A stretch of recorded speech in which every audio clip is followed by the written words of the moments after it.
Hi everybody, Paul here. Hope you're all well and having a good weekend. So this video is all going to be based around wholesale pricing, how you can gear your products up ready to sell into shops. Now you may well have already had some inquiries from shops to stock your products, or you may be considering doing it. So in this video I'm going to go over a number of different things which will hopefully help make sure that you're selling into shops that protects your brand, but also make sure that you're getting as much margin and profit from your sales as you possibly can.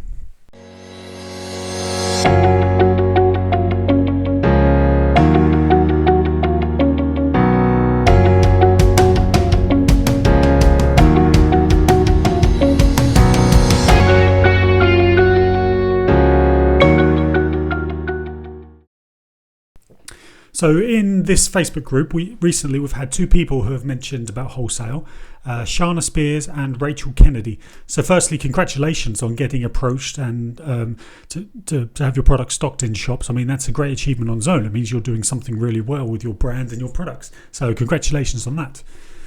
Now, during this current pandemic that we're all facing, it's highly unlikely you're going to get too many inquiries to sell into shops. But, if it's something you want to do, what you've got to remember is when all of the shops open again, people are going to love going shopping, aren't they? Because they haven't been able to for such a long time.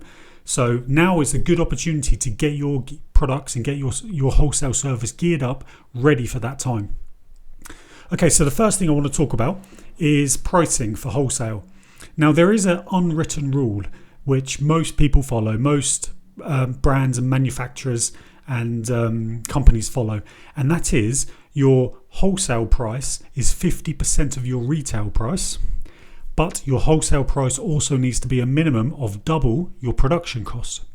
So for example, if it costs you £1 to make something, your wholesale price is £2 and the retail price is £4. Therefore, what that does is, you're making a product for £1, you're selling it for £4 on your website or however you normally sell. That gives you a really good margin to do stuff. Ideally, you want as much margin as you possibly can. So this is the absolute minimum you want to be aiming towards. But then what that means is a shop approaches you for your £4 product, you're selling it to them for £2. So they are making a good margin. They're making 100% margin straight away. Obviously, they're going to have taxes and things and various things they have to pay. But then also at your wholesale rate, you're still making 100% margin on your production cost. And of course, because it's wholesale, you're going to be selling in bigger quantities. So that's really the rule of thumb that you should follow at a bare minimum is your production cost, double it, that's your wholesale cost. That wholesale cost, double it again, that's your retail cost. Like I said, ideally you want to go as high as you possibly can on that, if you can at all. But that's the minimum you want to be aiming for. So next thing is when you're talking to shops and people that are likely to sell your products for you on your behalf, they're going to stock them and they want to buy wholesale from you. Or if you're looking to reach out to people, what you need to do is prepare a document that you can send to them. Either when you're having meetings with them or if you're sending via email, you want to prepare this document. And this document, it doesn't have to be a big thing. It can be one page if you can fit it all on there.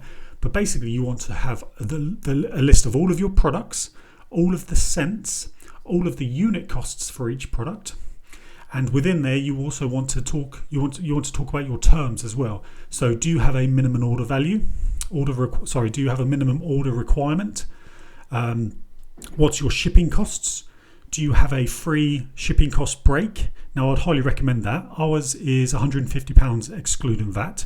So as soon as a customer gets to that, then they qualify for free shipping. Otherwise, it's £8.95.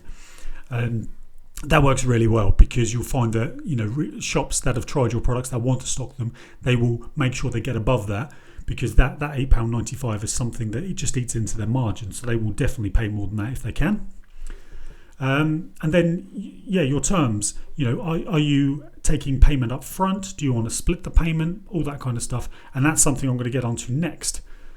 With regards to the terms, there are a number of different things you can do. Firstly, you want to decide if you're happy for that retailer to discount your products, discount your pricing or not.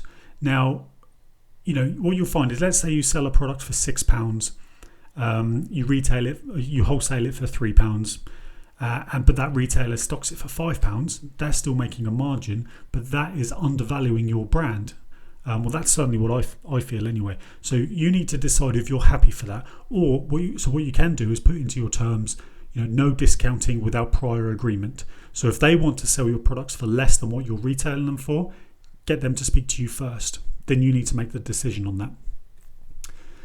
Then, with regards to payments and things, there are a couple of sort of options. One is sale or return.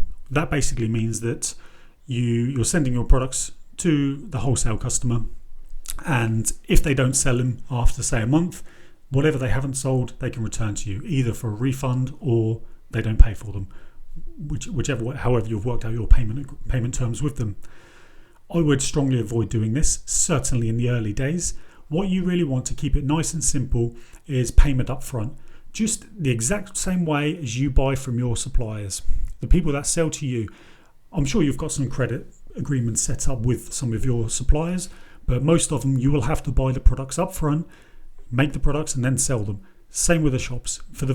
Certainly in the early days, I would highly recommend that the first 4, 5, 6 sales with a shop is payment up front, because that allows you to build cash flow, which you need. That allowed you to build profit, which you need to grow.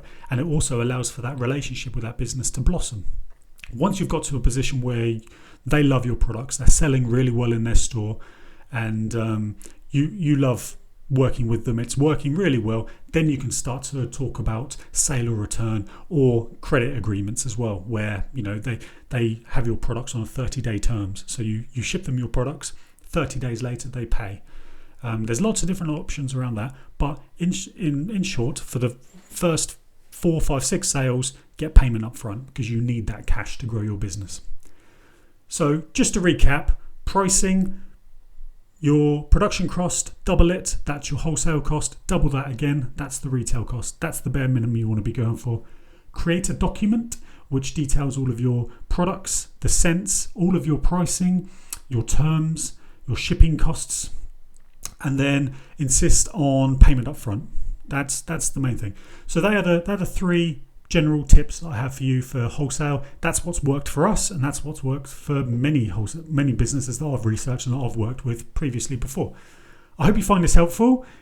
I'd love to know how you've worked with wholesale customers before. Please leave a comment below. I'd love to talk to you about it further. And take care, everyone. See ya.